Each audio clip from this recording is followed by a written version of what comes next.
L'Église existe depuis plus de 2000 ans. Non. L'Église a deux...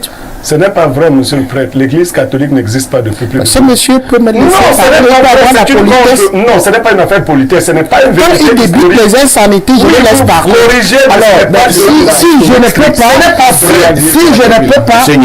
peux pas parler, l'Église catholique existe depuis ça devient un problème. 313 à 380. L'Église existe depuis plus de 2000 ans. Parce que ce n'est pas vrai. Ce n'est pas vrai. Et Pierre n'est pas le fondateur de cette église. Ce n'est pas vrai. Ce n'est pas Pierre qui est le fondateur de l'église, c'est Jésus-Christ qui est le fondateur de l'église. Non, il n'est pas fondateur de votre église, il n'est pas romain. Pierre Blérugna va permettre au prêtre d'avancer. Jésus-Christ a été tué par les Romains. Est-ce que c'est ça? Il aura. Non, Jésus-Christ n'est pas romain. Il ne peut donc pas être le fondateur de l'église réservée aux hommes bien civilisés de laisser les hommes s'exprimer. Non, nous ne venons pas ici mentir. Et un prêtre ne doit pas mentir. Jésus-Christ a été tué par les Romains. Les Romains avaient pris en colonisation la patrie de Jésus-Christ. Il faut qu'on le dise. Et c'est les Romains qui ont décidé de la mort de Jésus-Christ. Ils ne peuvent donc pas être le fondateur de leur église. C'est une incongruité. L'église romaine va naître plus de 300 ans après la mort de Jésus. On vous a compris. On va repasser la parole au prêtre. Allez-y, mon père. Bon, alors merci de me donner la parole. Je suis d'ailleurs surpris que dans une civilisation, dans une société presque civilisée comme la nôtre, que des gens puissent adopter de telles attitudes. C'est les bonnes. Lorsqu'ils parlent et dire même en public, mentir, tu mens, ça relève de manque d'éducation créade. Oui. Ça, il faut le corriger. Tout à fait. Pour continuer. Oui. Parce que nous venons... Il s'agit d'un débat, il ne s'agit pas des problèmes d'abord. S'il vous plaît, c'est pas un problème d'homme. Je ne suis pas dans un d'argument. Voilà. Alors, lorsque quelqu'un parle ici, je l'écoute religieusement. Tout à fait. Et je souhaite qu'il puisse adopter une attitude responsable. De toutes les façons, monsieur le prêtre, vous allez parler. Voilà, merci. Merci de me donner la parole. Alors, monsieur parfait haïtien, ce que je ne vous souhaite pas, si vous avez un enfant homosexuel, qu'est-ce que vous allez faire de lui? Je le tue. La dignité de la personne humaine. La déclaration universelle sur la la déclaration les homosexuels. C'est ce que vous c'est pas de ça qu'il s'agit. Est-ce que l'homosexuel c'est d'être un être humain? La dignité de la personne humaine. La dignité de la personne humaine. Pas de dignité pour les animaux. Ce n'est pas nous allons Pierre Blériot, que je vous passe la parole. Je dois également dire que les évêques du Cameroun, de l'Église catholique romaine, ont réagi par une déclaration. Nous allons également la lire au cours de ce programme. Pierre Blériot, parlant de l'homosexualité, que dit la Bible? Parfois ici, le prédécesseur qui a pris la parole, qui m'a invité à beaucoup de politesse, nous a mis à des cours tous. Et il était choqué dans sa conscience et il le sera davantage.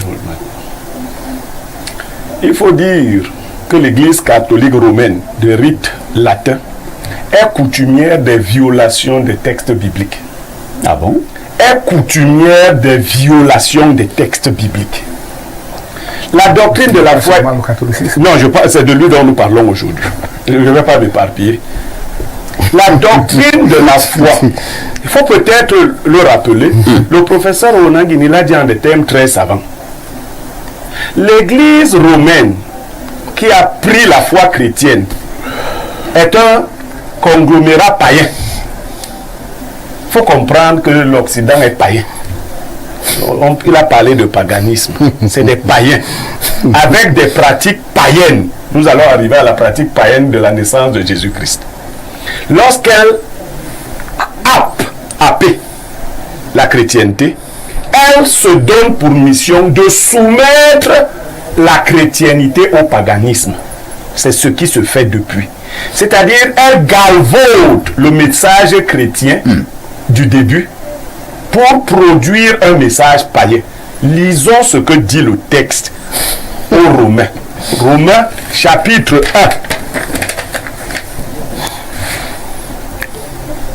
1. Et Je lis directement le verset 32, parce que le texte est très clair. En fait, il y a là comme une ligne bilobée. Et bien qu'ils connaissent le jugement de Dieu, déclarant dignes de mort ceux qui commettent de telles choses, on parlait de l'homosexualité, le texte clarifie l'homosexualité là-dedans, déclarant dignes de mort ceux qui commettent de telles choses, non seulement ils les font. Les catholiques romains, pour la plupart, font cette pratique-là eux-mêmes. Non, ce n'est pas vrai. Je dis qu'ils les font, c'est ce que je dis, qu'ils le font. Peut-être pas pour la plupart. Peut-être pas pour la plupart. Parce que j'ai parlé de plupart, moins part. Je dis que les catholiques romains font cela. Plus d'un milliard de catholiques. Je ne sais pas de... vous parlez avec ma bouche. Je dis les catholiques romains, ils les font, mais ils approuvent. C'est lui qui a utilisé le verbe approuver. Le pape approuve ceux qui le font. Voilà.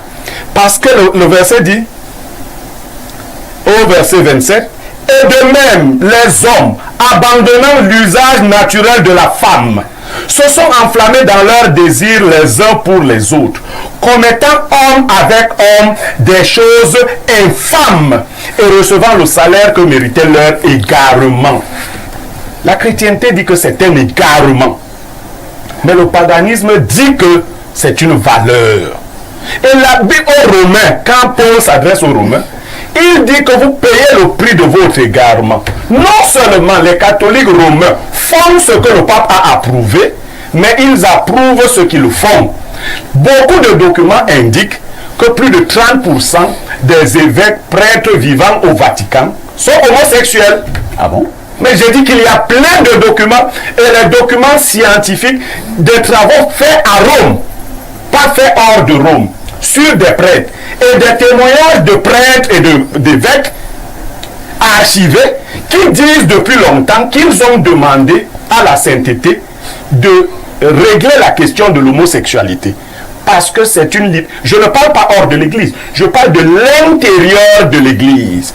Prêtres et évêques pratiquent au Vatican l'homosexualité et revendiquent leur autonomie. C'est ce que je déclare et c'est ce qui est. Très bien. Maintenant, on peut conclure à partir de là que la tentative même de montrer que c'est l'extérieur, c'est là où je ne suis pas totalement d'accord avec le professeur Onangini, le lobby homosexuel qui a eu raison du pape, entre guillemets, avoir raison, entre guillemets, n'est pas un lobby extérieur à l'église chrétienne catholique. C'est un lobby interne qui depuis longtemps pousse de l'intérieur. Et le lobby qui a fait démissionner le pape Ratzinger, ce n'est pas un lobby extérieur à l'église, c'est un lobby interne à l'église. Et qui s'est choisi un homme capable de réaliser le projet. Parce qu'il faut le dire, chaque pape a un projet civilisationnel. Le projet qui est donné à celui-ci est bien celui qu'il est en train d'accomplir. Et il y va par dose homéopathique. Il a commencé par déclarer que les homosexuels sont des enfants de Dieu. Il faut le dire ici, les créatures de Dieu ne sont pas toutes des enfants de Dieu parfaits ici. C'est ce que déclare la Bible. Pour devenir enfant de Dieu, parlant de la Bible, il y a un processus. Le fait d'être une créature de Dieu ne fait pas de vous un enfant de Dieu. Et si le prêtre en a besoin, je lui donnerai des versets. Romains 10, versets 9 à 10. Alors, on devient enfant de Dieu, on ne naît pas. Les homosexuels ne sont pas des enfants de Dieu. Donc le pape avait criardement menti. Très bien. Et il a continué dans son mensonge en disant bénir. Bénir, c'est dire du bien. En accompagnant de grâce. C'est ça bénir. Que ce soit in ou out liturgie, la bénédiction est un acte qui a une valeur spirituelle. Quand on vous bénit, on dit déjà qu'on approuve ce que vous êtes et qu'on demande que des grâces se déversent sur vous. Littéralement, bénir, c'est dire du bien. Donc, quand le pape demande, hors liturgie, de bénir, et il faut dire ici qu'on ne vous trompe pas, lorsqu'on a fini de parler, il y a un qui porte la voix de l'Église. Et c'est le pape qui porte la voix de l'Église. Ce n'est pas un individu quelconque qui se prononce. C'est donc lui qui est responsable de ce qui a été dit.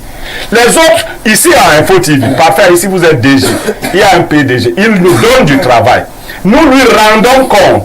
Lorsqu'il fait une déclaration, on dit Dieu de même a dit. Mais ça peut être un travail fait par parfait à ici. C'est ce qui ça peut être un travail fait par le DRH et Niemek, mais celui qui prononce, on ne citera même pas le nom de Niemek ou de parfait ici. Le pape est donc. Et les évêques du Cameroun, comme des évêques de beaucoup d'autres pays, n'ont pas répondu à quelqu'un au hasard. Et si tous les pays réagissent, les pays africains notamment, c'est pour montrer leur désapprobation. Et vous avez dit que vous lirez ici. Tout à fait. Le document de l'Église. Oui, merci, Pierre Blériot.